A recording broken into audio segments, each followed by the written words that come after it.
Good evening, rock fans. It's Brad. I'm Amy. This is Mikey B. Hey, we are joined by Ronda Ray. How you doing, Rhonda? I'm doing so good. It's good to see you guys. Excellent. We got Peoples in the house there at Casa de Bernal, so something new. Finally. Get some of that good Amy cooking. Yep. Oh, Rhonda, we appreciate you taking time to talk to us tonight. Absolutely. Love doing it. I know we've been exchanging emails, and was glad to get the new song in rotation. And then tomorrow night, we'll kick off our singer-songwriter showcase with "You Break My Heart." Nice. Let's break them and then put them back together. There you go. I was looking at it. We've actually got 4 songs in rotation. Nice. "You're Not Mine to Miss," "Walking Away," and "I'm Over It." Oh, yeah. I'm over it. I'm still over it. I was about to say, is that before or after the heartbreak? Yeah. Yes. It's a whole thing. It just keeps going. Endless Circle of cycle. life. So you've been putting out tracks. Are you working on an album getting ready to drop sometime this summer? Yes, I am. Album's been in the can since last summer, and just kind of been sitting on it, and just decided to start dropping one track at a time. We're gonna drop the full album July 8th and celebrate that with a big show at Six Springs Tavern in Richardson. So I'm really excited about it. "Walking Away" is the title track of the album, and then we'll drop the album, but then there'll still be some more goodies coming throughout the rest of the year. Very cool. Now, you've played Six Spring Taverns a couple of times, haven't you? I have, yeah. Yeah. Great venue.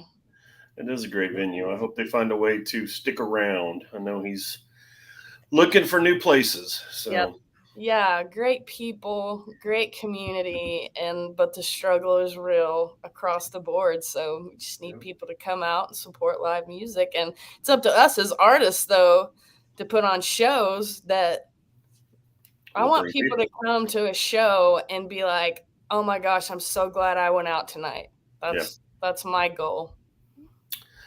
I understand. I know Bradley and everybody there at Six Springs has been a major supporter of local independent bands, and hopefully we can find a way to keep that around for sure. Yes.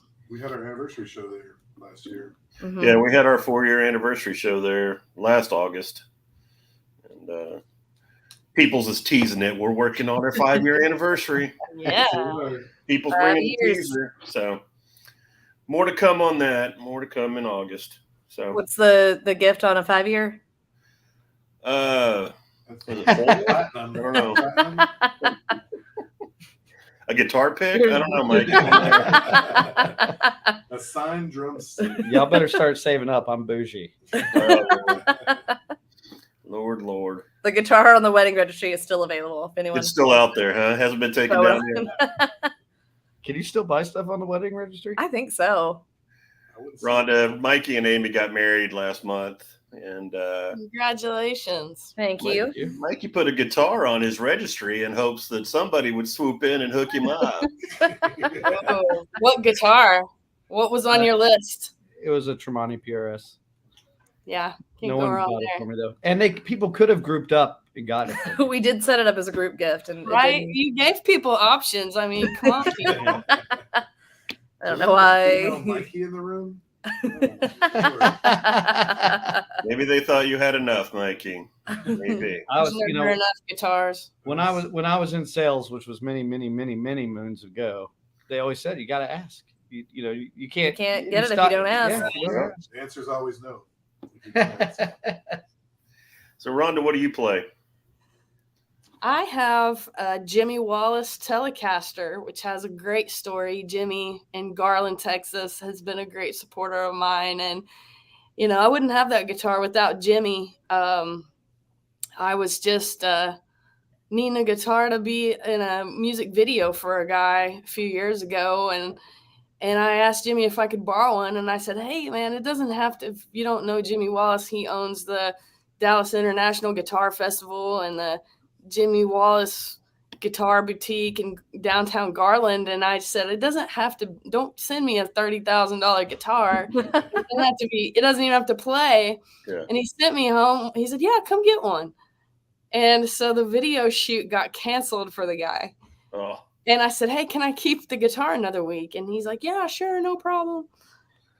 And then I made the mistake of playing it. Oh,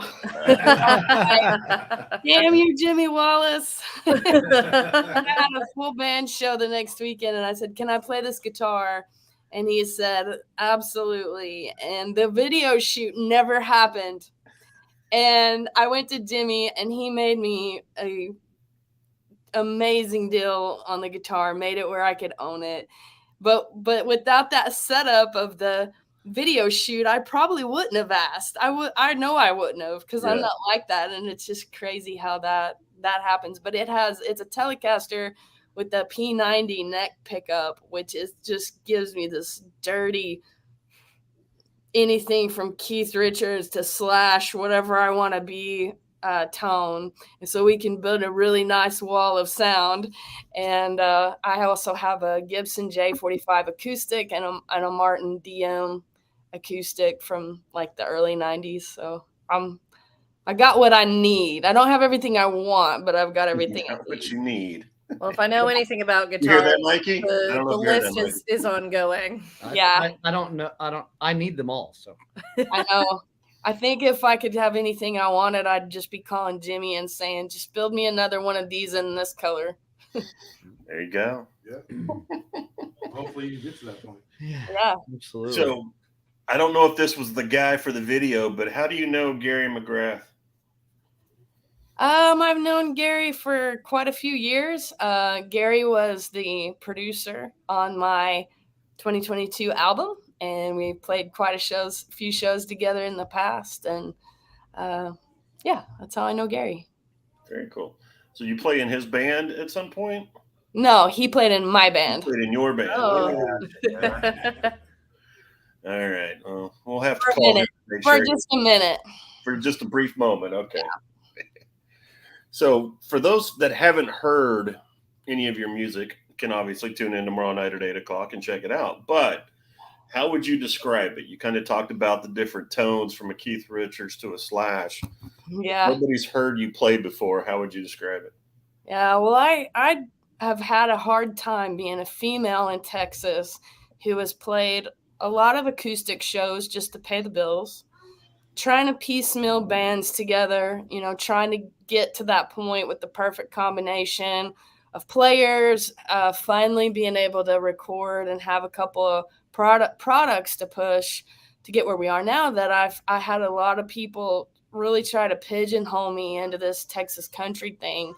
And I could play a night of all rock songs and someone come up and request some either super country song or say, oh, she's going to be the next country star in Nashville. And I'm like, have you listened at all?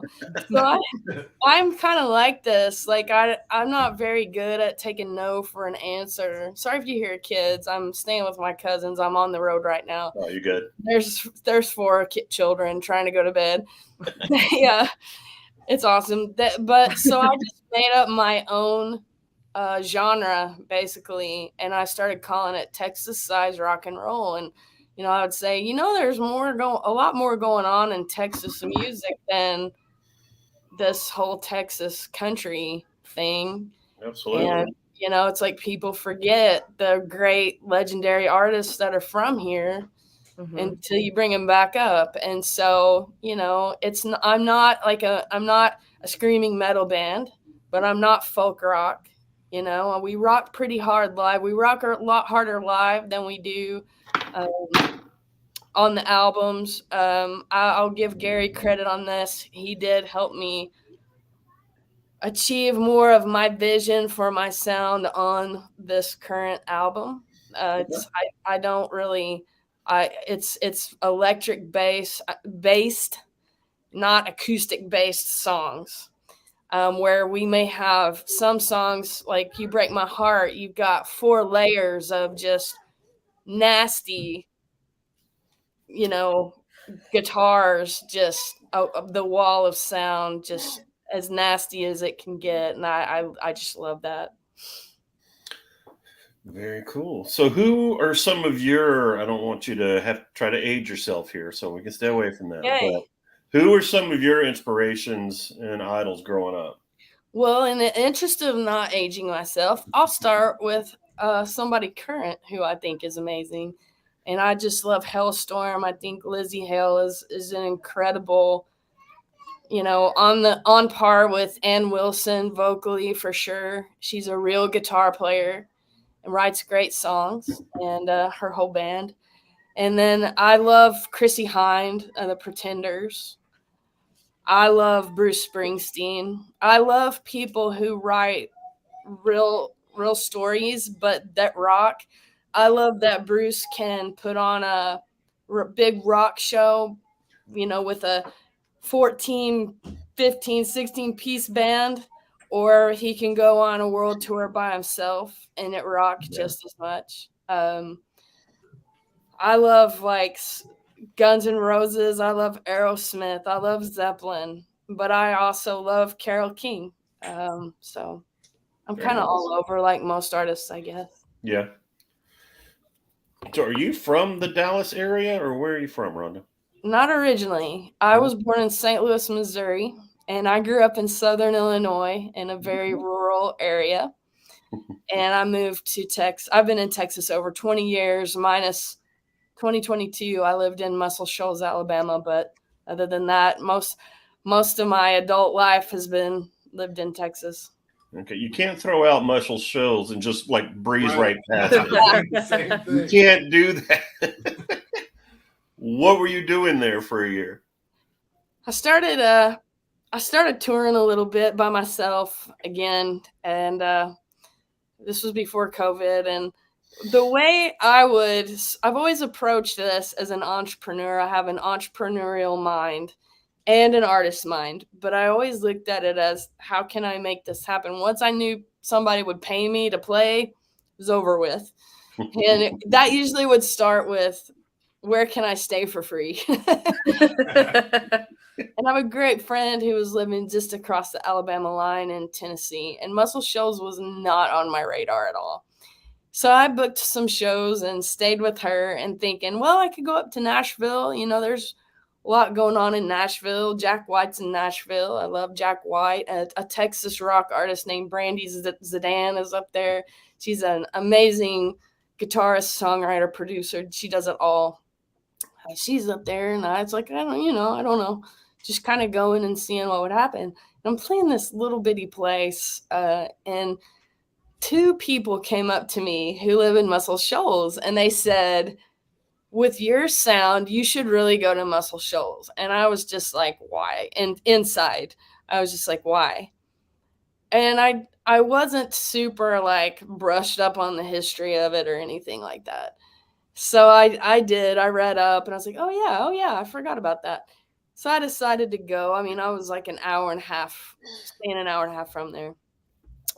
And I loved the town and discovered this community of songwriters,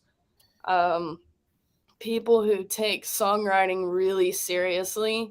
And I got to be involved. I started meeting people, and I got invited to some songwriter groups, like one lady, a really nice lady. Garth Brooks credits her with discovering him and getting his career started, and he still calls her out at concerts, crediting her. And she had this invitation only songwriter circle. So you would, someone passed you a guitar, you said your name, the name of your song, played your song, and passed the guitar. You didn't talk, you didn't entertain. It was all about the song. Wow. And I just loved that. I was like, this is amazing. I found my people. And so I went back, and got the money together to record my first album, and went on a tour, and told Grant Walden, who produced the first album, I said, hey, I've got the money together. I'm going to be there. Can we knock this out? And he's like, absolutely. So that was the like first 2 weeks of March. We started on St. Patrick's Day, March 17th, 2020. So Alabama wasn't shut down yet. And I was just like, I knew everyone wanted to work, and I knew everyone was afraid. And I was just like, oh, please, please, because I'd been through so much to get this first album made. And I was just like, oh, please, please, let us just get this thing cut. Yeah. So I wound up just renting an apartment there, and I stayed there the whole year. And some of those awesome things went away and haven't come back as far as like the songwriter groups, but I'm still really connected there. I'm going to be there in just a couple weeks on tour. Great community, great rock and roll history.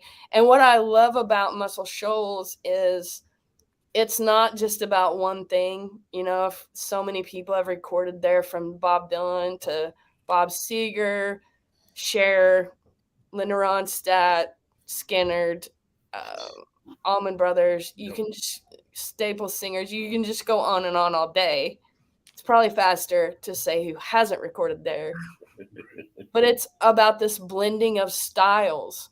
And that was something I had a hard time with, at least with the people I was around in Texas at the time. I had a hard time getting people to help me go where I wanted to go musically. And I feel like I needed to go to Muscle Shoals to kind of break out of some of that. So I had really great players on the album. I had Kelvin Hawley play guitar. He played with Little Richard for a long time. And I had Will McFarlane, who was Bonnie Raitt's guitar player in the 70s until he decided to move to Muscle Shoals to be mentored by Jimmy Johnson, who was one of the original Swampers. Those kind of people are on the album. So it's really special, really cool. Love all things Muscle Shoals. Very cool. Very cool. So do you have tour dates lined up? You said you're going back there in a few weeks. Yeah, I do. The first show of the tour starts Friday. I'm in Southern Illinois right now, and I have a couple weeks of shows. Looking at my calendar. I have a couple weeks of shows. I was looking for them on your website. Yeah, I saw Looks the like tour it's dates, and I stopped. saw you were in Illinois, and then you go to Alabama, and then you come back to Texas. I was curious about how that all transpired, but now knowing where you're from and all of that, that makes a lot of sense. And during 2020, like as soon as I could get somewhere safely, like on a patio or whatever, I really hustled to play because it was my sole income. And then my soul needed it, and I felt like people needed it. So I was finding patios and from St. Louis to the Gulf Coast. And I really worked this part of the country during 2020 until I moved back to Texas. And, you know, I've just got such a strong network all the way down to the Gulf Coast. I mean, this tour could have been 2 months long.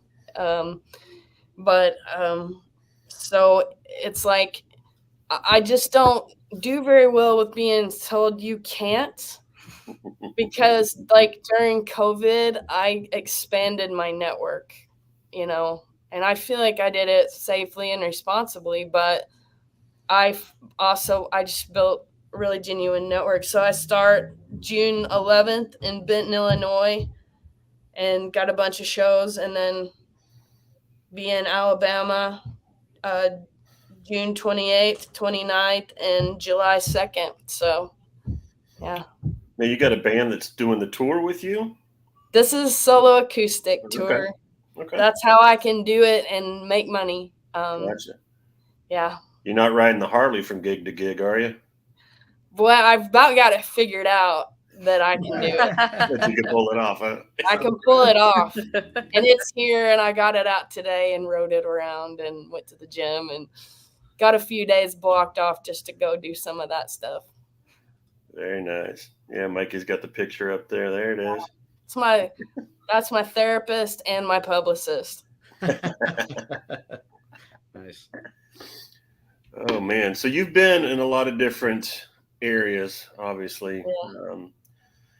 What is your take on the DFW music scene?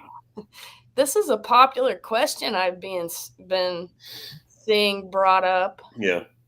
lately. Yeah, it's important to us because we want, it's why we're doing this is to bring wanna people help. together and see what people think first and what their experiences are and what they're doing that is working, what they're doing isn't working. Yeah, we can't grow the scene unless we know how people feel about the scene. Well, and for especially for individuals like yourself, there's probably a lot of girls out there that women out there that would love to know how you're doing it, and they're in your how to follow in your footsteps.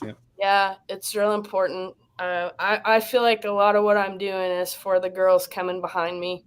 I'm not trying to be famous. Just want to work. I am a blue collar working musician. I have been from day one. I just got a manager and a team of people with me, but for 10 years I've done it all myself. And I just want to thank you guys for actually asking a real working musician what they think, because I see all these conversations going around and I get invited to these gatherings by well-intentioned people. Oh, everybody's well-intentioned. And it's like, why don't you, it's sort of like, for me, it's, I went to one recently and I felt like I was just listening to a bunch of politicians make campaign promises. And I'm the blue collar worker going, how in the world is what you're saying going to help me feed my family? Yeah. And I brought it all up. I'm not very shy about it because I'm doing it. You can't argue with experience. You can have all the opinions you want, but I've got the experience. And until I said, this is great what you're saying, but there is a gulf, a chasm between what you want, the database you want to make, and what matters to a working musician.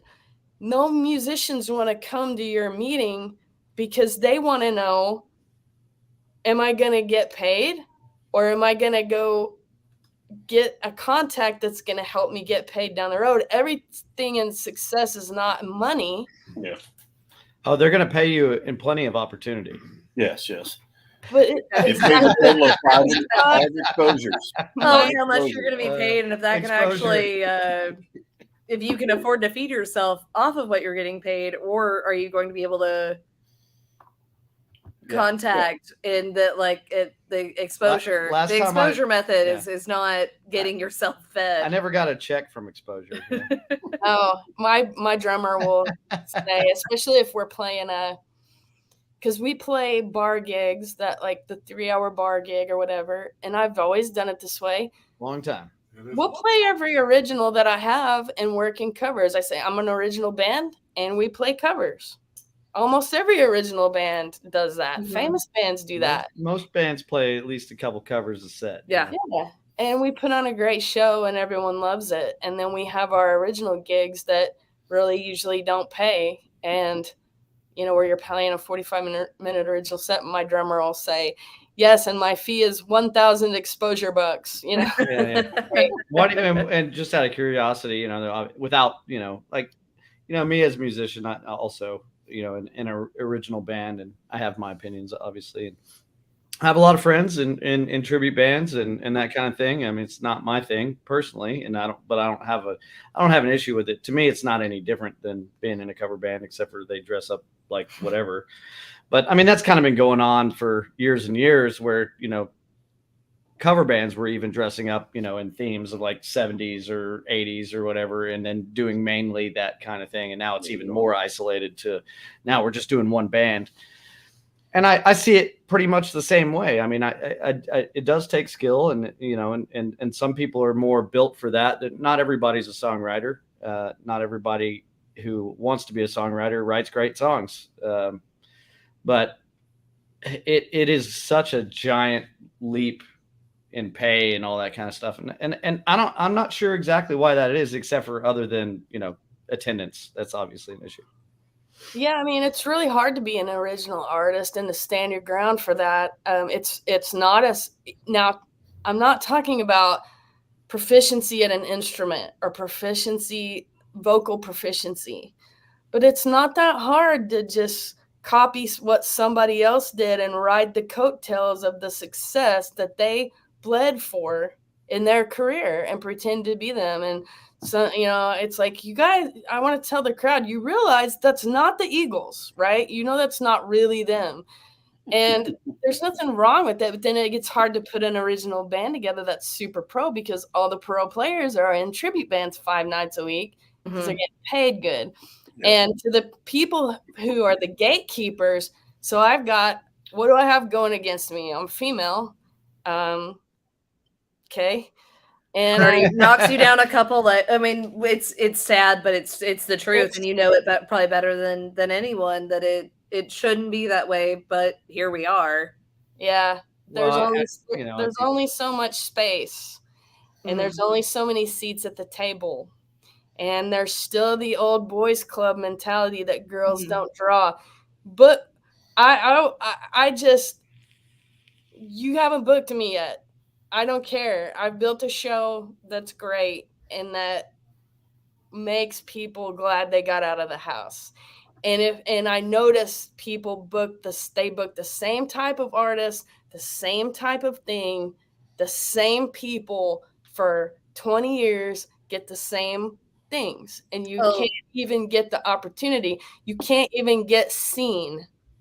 You can't even get the opportunity to just have your name in the hat. And you know you have to it's a tough, people don't It's understand. that the mentality, if you always do what you always done, you always get what you always got, and they're comfortable with what they've always got, so they just keep doing the same thing they've always done. Yeah. So it can be a very frustrating thing, but it kind of is what it is, and you have to fight through it. Yeah. Comfort kills, man. Yeah. I mean, comfort kills. And it's like, you hear bands over, and it's the tale as old as time. And I have to refrain from commenting on so many things I see, like on Facebook, of these questions. It's like, oh, the music business is not fair. It's a tale as old as time, is what I want to say. No kidding. It's like, until you've lost a couple record deals and been sexually harassed by several people without even really know what's happening, you're not even in the club. You're not even a pro yet. And, you know, enjoy the time. I tell girls, like, the time before you have an album where you're just gigging and you can go where you want. You're playing, no matter if you're getting paid or not.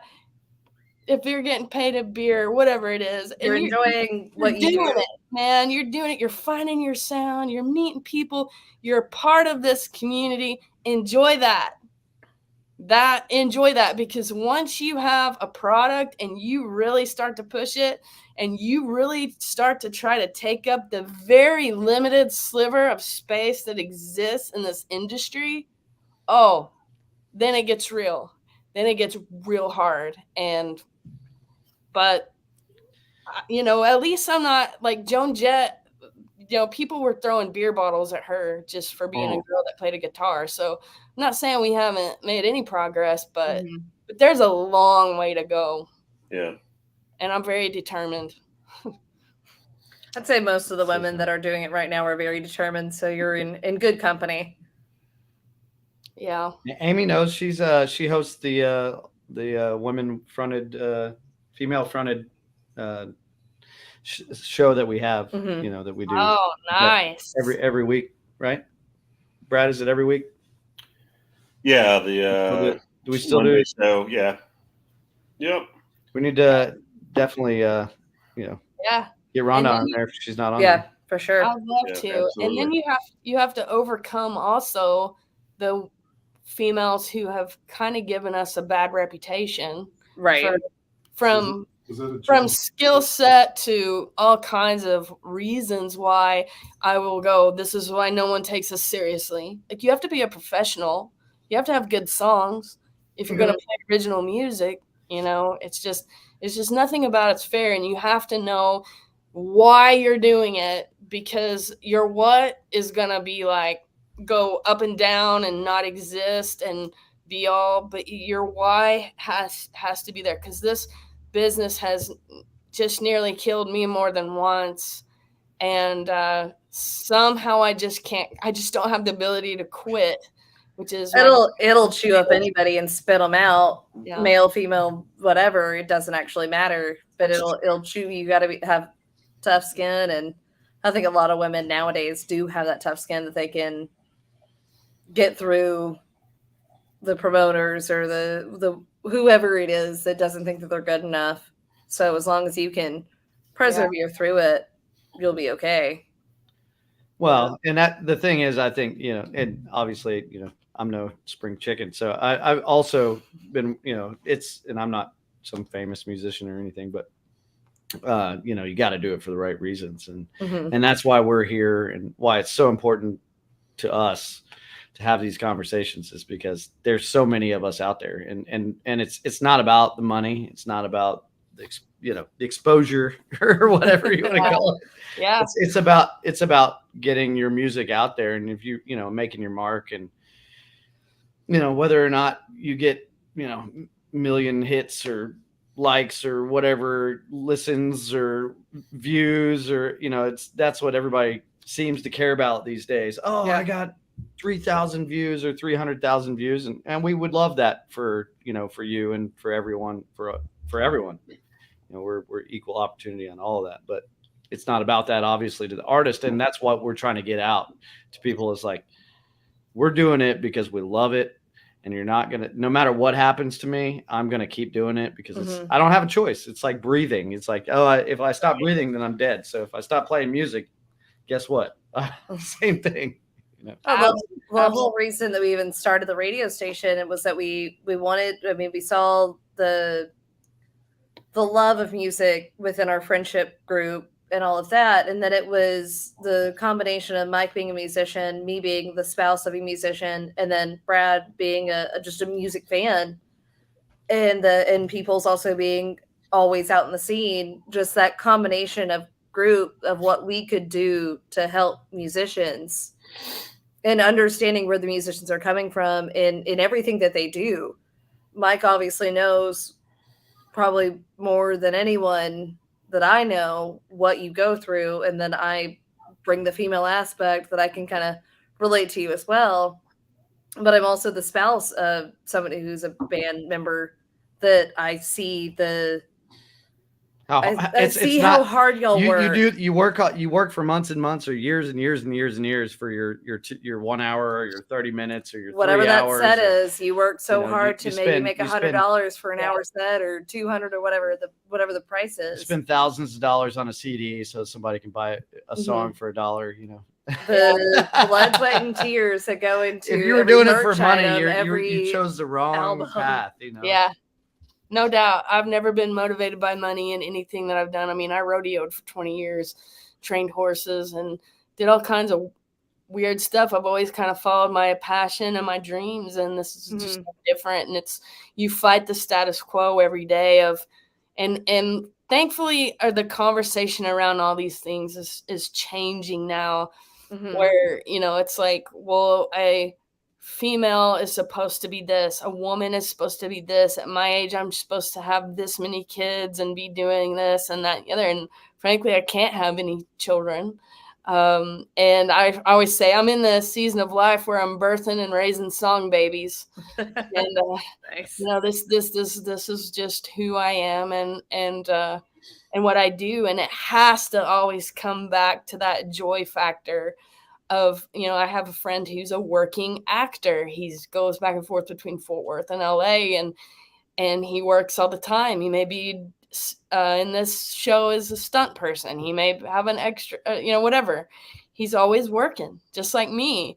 And last night he said, have fun on your tour and enjoy making your art.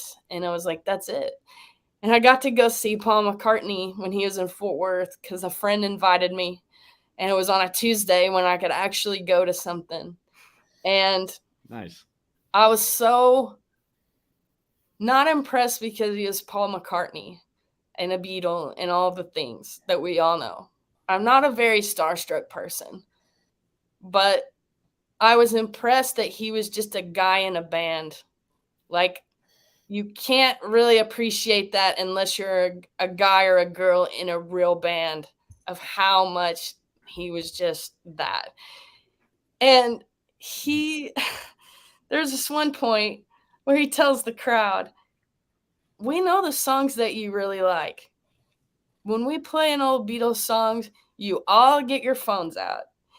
And then he said, and we know the ones you don't like as much because the phones, or that you don't know as much because you put your phones away and you get really, really quiet. And I turn to my friend, I'm like, it even happens to Paul McCartney. It's freaking human nature. Yeah.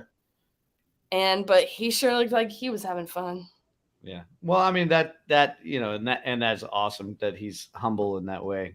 And I think I was talking today just to my coworker. And I was like, it's amazing when someone in that position, someone who is never has to do what you have to do, never has to play a show to a sold out crowd or to even to 100 people or whatever, to a booked room. And then you got to go the next day and to your day job, and your boss is telling you what to do and kicking you around or whatever. And you're dealing with a client or a customer or whatever it is that you do. But you're, you know, just the day before people were cheering you on, you know, and here you are, you know, sweeping up the garbage, you know, or whatever. People were screaming your name the night before, and now you're just as low on the totem pole as anyone else. But so we get humbled all the time doing that, you know, the normal musician, you know, but when someone like Paul McCartney kind of shows that side, that they still understand that they know what that's like, they know what that feels like, and that they're still humble even though they don't have to be. It goes it goes pretty far. Yeah, for sure. I mean, I was super impressed by that. That's so cool. Yeah. Even if they go back to drinking their Cristal and their whatever. Anyone has a reason to be entitled, it's him. But oh, absolutely. Yeah. But I mean, you know, that's what's awesome about music is that, like, you know, when we play music, and you know, that's what I try to tell people, because one of the worst things I think ever happens in any music scene is heavy duty competition in a way where you're trying to put somebody else's music down or something like that. Is that what's great about music is that you can always find something unique and beautiful about every artist, and it's art. So like, I'm offended. If anything, I'm offended by is when somebody's highly judgmental about somebody's art and puts it down, because it's like, that's how they painted their picture. That's their, for sure, their soul on that. That's why I hate Mona Lisa. That's why I hate contests.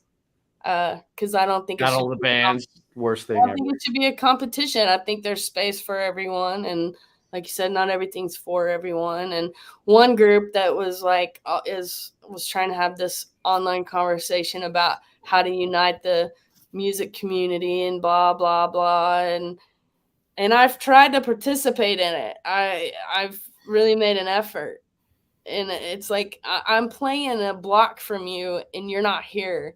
And like, how can we do this? And where can we do that? And I'm like, you've got music venues all over the city, and you're not supporting the ones that exist. Start supporting the venues that exist. Yeah. Show up to shows. Pay your $5 or $10, because 10 people paying $10 to a cover gig is a big deal for the bands and the venue. Just a small number of people showing up is really huge. You know, it's just, we need people to show up to live shows. Yeah. You'll buy never the t-shirt, buy the CD. Yep. We're not coming to your luncheon on Sunday. We're tired, and everybody's taking from us, and we need some people. And I have great fans. I have amazing fans. They're just all over the country.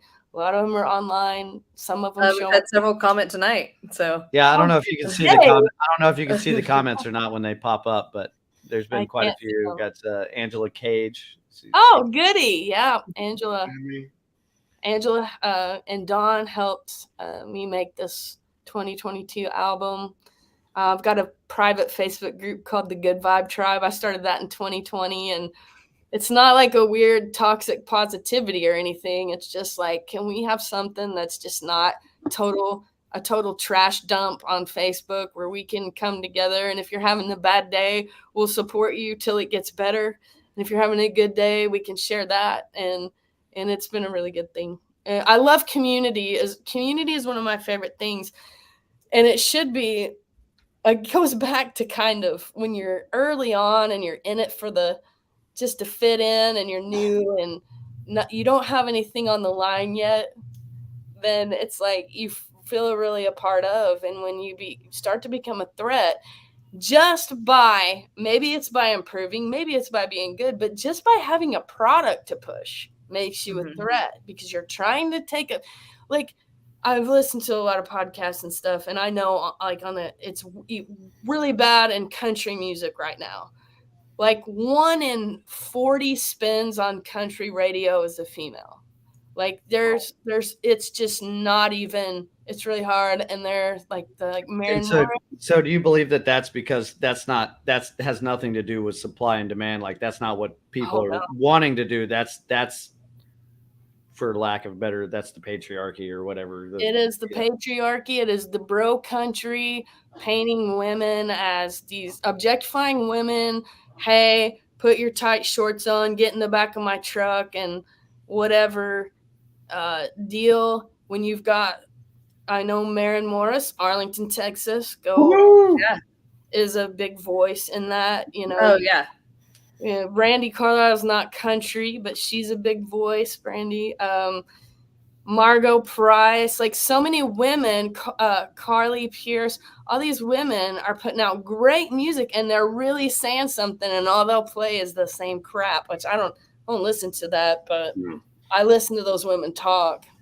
I don't remember what it was that I was listening to the other day. I think it was some radio station, and like they were doing like little in between songs. They were talking about back, I want to say like in the 90s, like whenever they did the top 10, and I don't think they specified actually what genre, but they said like they wouldn't put 2 females back to back. So even if you were a number 1 artist and then you were a number 2, they would bump one of you down so that they didn't play 2 female artists back to back. Yeah. And that was just the way that it was. Like you couldn't be, like the top 2 couldn't be 2 women because they wouldn't play 2 women back to back. I can't remember exactly what it was that I was listening to. Yeah. But that was the way it was. Yep. Pop music's not really like that, but country is, and it's country's taken a bad turn for quite a while now. Yeah. Just dumb. See, here put on the radio. I'm learning stuff because I don't. I mean, I like old school country, you know. Outlaw country. Outlaw country. Like I just saw Whiskey Dick. Woo woo woo. But those guys are awesome. That's more rock and roll. But I've had fun turning people onto the indie stations like you guys, and you know, there's a few other ones that play some good music where there's so much good indie music out there, you know, that is being played. It's just not where playing on Deep Dallas Radio every day, all day, every day, 24/7. And it's just not where the big advertising dollars are cramming it down everyone's throat. Thanks, Jared. It's like McDonald's. It's like the Jim Gaffigan McDonald's bit where everything's just McDonald's. It's like it's not even good, but you know. Jared wants to make sure I delete it. I know it's country music is also music, Jared. I just don't listen to it. Mainstream country though has gotten very poppy, and I grew up very country. I'm a Fort Worth girl, not a Dallas girl. So in the guys in this white settlement, they know, where I live. But I grew up just very country, and that. Yeah, but it was 90s country where it was George Strait, it was Shania Twain, it was let me tell you a story. So we were on a family vacation, and I get up in the morning, and of course the only person awake is her dad, and I go outside and I'm gonna turn on some music because that's what I do. I wake up, I gotta have some music on. I've got my coffee, and he's got his coffee, but he was out there by the pool first, and he's like, "You can play anything you want. I like all kinds of music." He said, "I like country and western." Yeah, so that's my background. I love that 90s country too, and I just don't like to play it. I like to play big rock shows, and I like to put together big rock shows. We played last Thursday at Main at Southside in Fort Worth, which is a really great. Hi, Phil. We played Main at Southside, great venue, Fort Worth, Texas. But I wanted everybody on the bill to be good. I didn't want people to come out and just be like, oh, this is obviously some crummy local band. I wanted it to be just amazing. And it was. We had Flintlock Gypsy and Far LeVay, both bands out of Denton. They've been great guys to network with and build community with, which is I'm very passionate about. The whole night was just killer, where I was actually nervous. We were on last, and I was just like, we should have rehearsed more. I was just like, I'm kind of nervous. These guys were great. But my guys are super pro, and it was them. That's the best kind of show, though. When you get amped up before you get on stage, because everybody before you, I mean, it was rocking it and, killing it. And you're like, yep, it's time. We got to get up there and do our thing. And the element of professionalism that makes joy all the way around too is selflessness. And absolutely, that's what people don't understand about being in a band, especially original. I think, and that's just my opinion, but more so in original rock or any kind of original band, is that it really takes the group, and it's a dedication and a commitment from everybody to really make it happen. To serve the song, to serve the artist, to be great at their craft for themselves. Because girls, I'll tell you, if they're not going to be great for themselves, they're not going to be great for you. And no matter how much you try to talk them into it and why they should be great and who played on your record and what plans you have and this, that, and the other, they're not going to. And I got really tired of hiring people who just weren't the right fit. And I started learning lead guitar parts. And when I realized taking my job.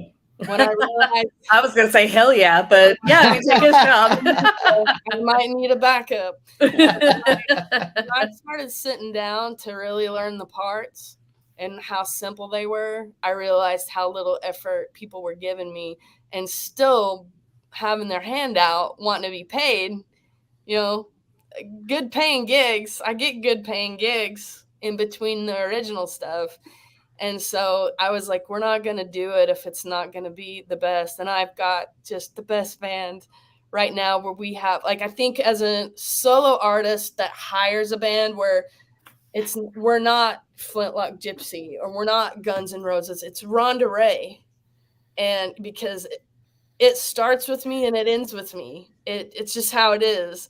And I liked calling it Ronda Ray's Texas Size Rock and Roll Show because it gives us a group name where those players, as if things change, because things change, if those players are interchanged at any time, it's still that, but it's still the group. But I think your community starts there. And this is the first time in 10 years where I've had such a solid, selfless group around me. They just happen to be guys because that's just who I've found. I really love to network with other female artists. I find it really difficult.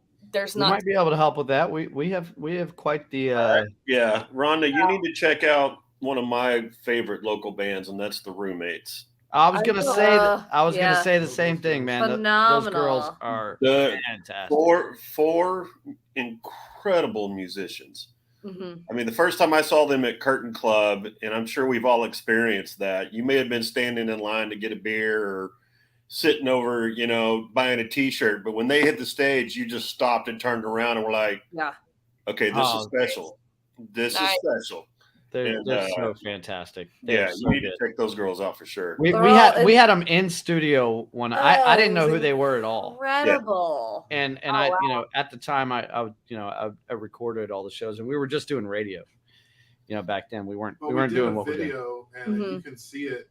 Yeah, it's on YouTube. Check it out. Yeah, they did. And this is just them unplugged. Our studio is acoustic and a cajon, pretty much. Okay, but I mean, we're just basically open air, and you could just hear just the purity of all of it. And Mhm. they just were. Well, they're all just good people in general. Yeah, So I for mean, sure. like you obviously want good musicians, but they're just great people that we immediately fell in love with them as people and as musicians. Same like this, you know, we're having a conversation and I forgot that we're doing a broadcast. Well, that's the idea. So we wanted to just feel like we're all just bullshitting at a bar or at a whatever. That's the vibe we go for. We're all just sitting around having a drink at will call. Yeah. It's been hard, and I'd love to connect with other female artists and have them on bills of shows that I put together and be on theirs. And a rising tide lifts all ships, you know. And I have to immerse myself in podcasts and interviews and things like that. Like I've probably listened to every Joan Jett, Chrissy Hines, Stevie Nicks, Sheryl Crow, Brandy Carlisle. I can go on and on of the interviews I've listened to just to be mentored by somebody and have a voice around me that understands what it's like to be female and to do this. And because when you're young and you're green, you'll look to your band. If you're not, because I feel like most women are kind of like, well, I just want to please everyone. And maybe I don't know, and someone knows a better way. And we're kind of taught, a lot of women, I certainly was taught to defer to everybody else. We're kind of the background people. And I mean, not that there's anything wrong with that, but I was taught very, both sides of that. My mother is a very strong personality, but at the same time, she also when my dad gets home from work, she pours him a glass of iced tea and she makes his dinner and she does this and that. But when push came to shove and she had to take care of us, like she would move mountains to take care of us. Like, so I got a very balanced upbringing of being a force to be reckoned with and also standing by your man or your woman or whoever it is that you choose. It's a interesting dynamic to be both that force to be reckoned with, but also the background person as well. So weird. Yeah. So much. And so when you're green, you kind of look to your band. Well, what should I do this? Should I do that? And I had been playing, like, I was just kind of like a songwriter and figuring it out with goals of doing certain things. But, you know, you're looking to your players for guidance. And those aren't always the people that have your best interest in mind. And you just think, I guess in some ways I'm not naive at all. And in some ways I'm so naive where it's like you have nothing but the best will for everyone. And you think that everyone also has that. And that's just not the case. And but to be fair, in the human sense, they can't relate because they've never booked gigs. They're players. They get hired to show up and get paid. They've never done the marketing side. They've never fronted the band. They're not having, like, there's a lot of livelihood of everyone is not depending on them solely. It's depending on themselves. They're just getting hired by you. That's it. That's all they have to do. And then do my job. And then the female part, of course, maybe depending on who you hire nowadays, some of them might be able to relate to you more, but they can't relate to that. And it's not fair to expect that from them either. And so I'm just really grateful for the guys that I have right now that are just amazing men, amazing human beings, talented, play their ass off. I can have any conversation with them. I don't have to tiptoe around them or anything because they're there to make me shine and to make each other shine. And now that I'm grateful for technology where I can get mentoring from a podcast or from an interview or whatever. Now the management team that's come on to help me is I've got somebody all day long that I can. I have a female manager, which I always kind of wanted. So all day long I can bounce things off her and just have a safe sounding board, but we're all going in the same direction together. It's not where, I'm going to be vulnerable, and then somebody's going to take this and use it to hurt me or jeopardize whatever's going on, or just take. Yep. So someone else, Ronda, you might check out is Sydney Hart. I was going to say the same thing. Yeah. I was waiting for it to get to that point where I could also, she's still very young, but phenomenal. Also, phenomenal talent. Just the quietest, sweetest girl. And then when she gets on stage, she turns into this Joan Jett kind of incredible vibe, and it's just amazing to watch. She's still in her early 20s, so she's still very, I think we met her whenever she was in her we met her in School of Rock back in like 2017. Yeah. Was she 18 then, or was she younger than that? I don't remember exactly how old she is now. She was still with School of Rock. I think she had to be under 18 because I think they graduate them out at 18. So she may have been 17 at the time. And we just saw her, was that back in February? It was February. Reno's, I think. Yeah. Was that was K-Fish's birthday? Yeah. K-Fish. Shout out K-Fish, just for you, bud. But it was, just back in February, we saw her after not seeing her for a while because she had done the whole School of Rock thing, and then she was doing the different things. Chaos. And she's finally she's doing it herself, and then she has a band behind her, and she is just incredible. And to be so young and have that powerful force and that powerful voice that she has, it is amazing to see. What were those two girls? There was just a bass player and the drummer.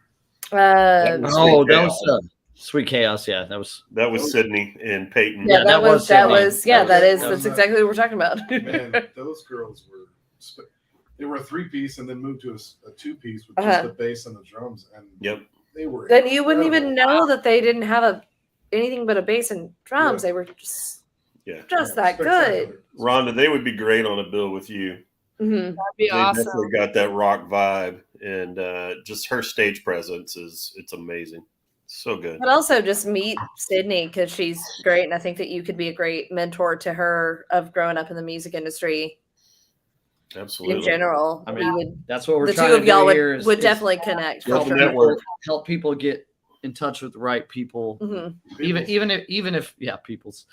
Even if you don't know anyone, you could watch this podcast and really learn and see the behind the scenes and talk to people that are really doing it and seeing what they're having to say. But not only that, but we'll get you in contact with those people.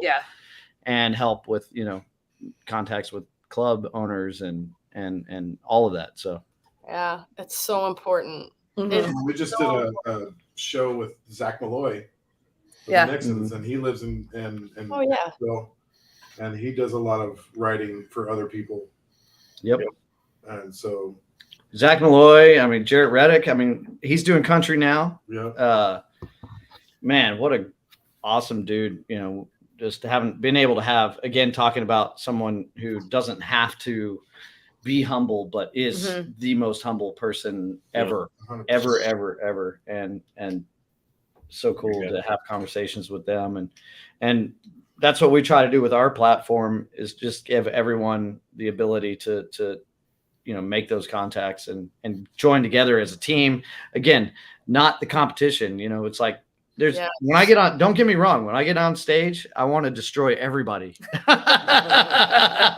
Absolutely. But when it comes to promoting that show, you want everybody to draw. You want everybody to have a good show. You want everyone to we rise together. I want to be the best ever when I get on stage. Your newest fan probably showed up to see a different band that night. Absolutely. You want to make sure that you get that draw and that pull. Exactly. That everybody gets exposure, and sorry to use that word, but you start to expand your fan base. Not free exposure, but you expand the fan base. If I had $1 for every time somebody said they were going to pay me an exposure, right, I'd actually be doing pretty well. Yeah, they'd probably pay you an exposure. So I wouldn't have to Rhonda, I want to be an exposure for every $1. Just be respectful of your time, Ronda. I appreciate you coming on with us tonight. And we'll be promoting the website. We'll get that out there. We'll be playing the music on Thursdays and Monday nights. So there it is if you guys want to check it out. And then let us know when more tracks drop and when the new album drops. We definitely want to get it in rotation. I absolutely will. July 8th, the album's going to drop. You'll get it. It's a big show at Six Springs Tavern. Yep. Got a great bill together. You'll be so glad you came out to see a great rock show. And I can't thank you guys enough for supporting local indie artists. It's just so huge, and you're all amazing, and you play great music, and I just love it. I love that we got to talk like this. Very grateful. Well, we can't thank you enough. Thank you for giving us your time, and you're with family right now, so obviously that's a sacrifice that you had to make, whether it was or wasn't in your own personal feelings, but we're very thankful that you gave us that time, and we love that you're doing your thing. Yeah, let us know how we can help promote and support you in any way. So, Doug, thanks for showing up at the last minute, brother. Yeah, we're. I'm not even sure it deserves. We've been here all night, Doug. You just showed up. Yeah. Sorry, brother. You could, but hey, something everybody needs to know is that you can go back and watch these shows. They're on YouTube. They're on Twitch. They are on Facebook. Yep. And if you're just now tuning in, go back and pretty soon, not mention any names of a silent partner or anything, but podcast. We're working on getting all of this content for everyone to listen to on every media.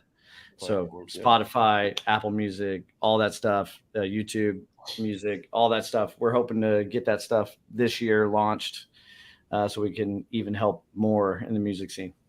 Yep. Jared, thanks for tuning in tonight. Appreciate the support, brother. Everybody that tuned in and participated, thank you so much. Again, you can go find the recording. We'll be posting it on our Facebook page so you can rewatch it, share it, get the word out. Let's get Rhonda's music heard. Thank you again, Rhonda. Thanks for everybody that tuned in tonight. And don't forget to subscribe. Yes, subscribe. Hit the bell below. Facebook, YouTube channels.